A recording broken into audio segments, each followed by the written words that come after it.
চন্দনাইশী পাহাড়ে বাগানের কলা ছুরি নিয়ে বিরোধী জেদ ধরে সংঘর্ষে 2 জন আহত, ন্যায় বিচার দাবি।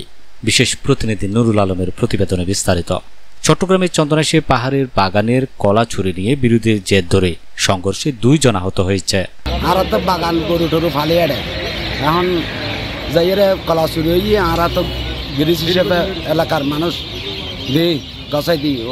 এখন একটা বাজার কমিটি তাইরে যখন বসছি ভিতরে আইয়ের বেশ কিছু মানুষজন তারা 20-10 জন বাইরে 7-8টা ভিতরে আইনে আরো মানুষের সঙ্গে আরো মানুষ আক্রমণ নিয়ে আসছে। উপজেলা জোয়ারা ইউনিয়নের বাদামতলে বিরোধীয় বিষয় মীমাংসার জন্য বাগান মালিকদের বৈঠকে ঘটনা ঘটে।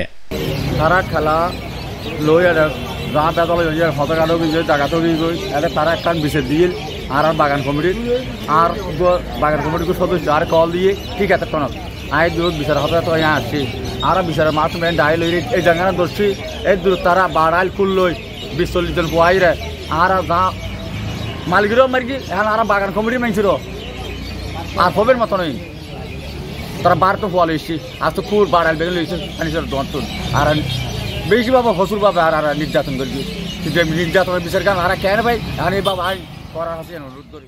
জানা যায় উপজেলার জোয়ারা ইউনিয়নের বাদামতল এলাকার মোহাম্মদ কামাল উদ্দিনের বাগান থেকে প্রায় সময় কলা ছড়া চুরি হতে থাকে। চোর ধরার জন্য কামাল উদ্দিন শত চেষ্টা করেও ব্যর্থ হয়। ঘটনার 2 দিন আগে রবিবার কামাল উদ্দিনের বাগান থেকে প্রকাশ্যে কলা চুরি করা হয়। আবার হাতে হস্তান্তর করিলাম শেষ পর্যন্ত আয়ের পরের দিনে যে এখানে অপ্রীতিকর ঘটনা ওর হামলা করবি আবার হামলার আর সুষ্ঠু তদন্ত আছে আর ওই বাগান মালিক সকলে বেগুনে একটা নিরাপত্তা চায় যাতে বেগুনের একটা স্বাভাবিকভাবে পরিস্থিতি ইয়া করি তার। চুরির হোতা আবু তাহের ও এরশাদ সোমবার বিকেলে কলা নিয়ে আসার সময় কামাল উদ্দিন কলা সহ এরশাদকে হাতে নাতে পথে ধরে ফেলায়। এ সময় উভয়ের মধ্যে কথা কাটাকাটি হলে কামাল উদ্দিন বাগান মালিকদের বিষয়টি মীমাংসার জন্য বিচার দেন। গত 28 সেপ্টেম্বর বাদামতল মসজিদ বিটায় 2 পক্ষের উপস্থিতিতে বিষয়টি মীমাংসা হয়ে যায়।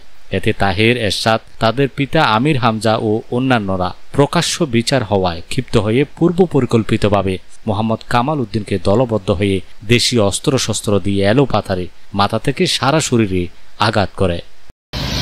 দীর্ঘদিন পর 1 বছর আর খেলা সারা সূর্য দিন অবিরত তারাইও মানুষের আয় আয় আয় আয় আয় হই আরো অন্য মানুষের তো ফিরত নাই ইনি তারা কিনা খোঁজ আর ডাক্তার ফারজানা কালামুন একটু শাসি হিসেবে আয় ওর জাঙ্গা শ্বাসবাস করি তারপরে ইচ্ছা করতো না একটু বাগান আয় কিনা মানে কিনা লাগিল এভাবে যাতে মানে খেলা সারা সূর্যের 1 বছর সময় দেওয়ানোর পরে জিবে আমিরান যা হয় আইনসের হয়ে দিন আর তো কিরিল আর দিনের দূরকে আয় যাতে বাদ পাইতেন গে আর খেলা সারন হাড়ি বেলি হারানোর পরে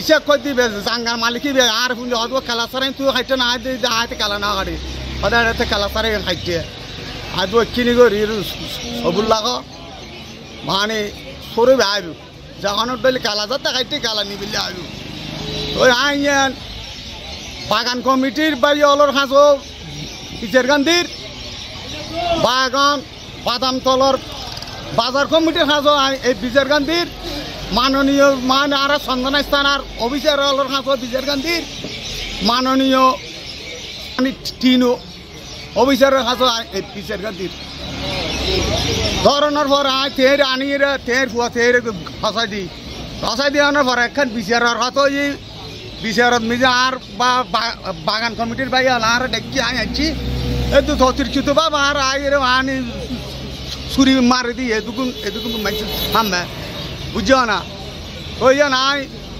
জনগণের হাসা মানি কিনা হয় বিচারখান স্যার প্রশাসনের হাসা বিচারখান স্যার।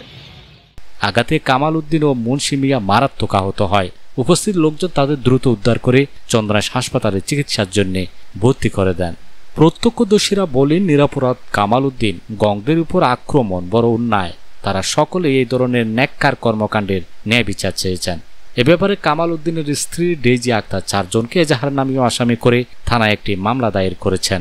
এ ব্যাপারে মামলার তদন্তকারী কর্মকর্তা চন্দনাইশ থানার এসআই সাইফুল ইসলাম ঘটনার সত্যতা নিশ্চিত করেছেন।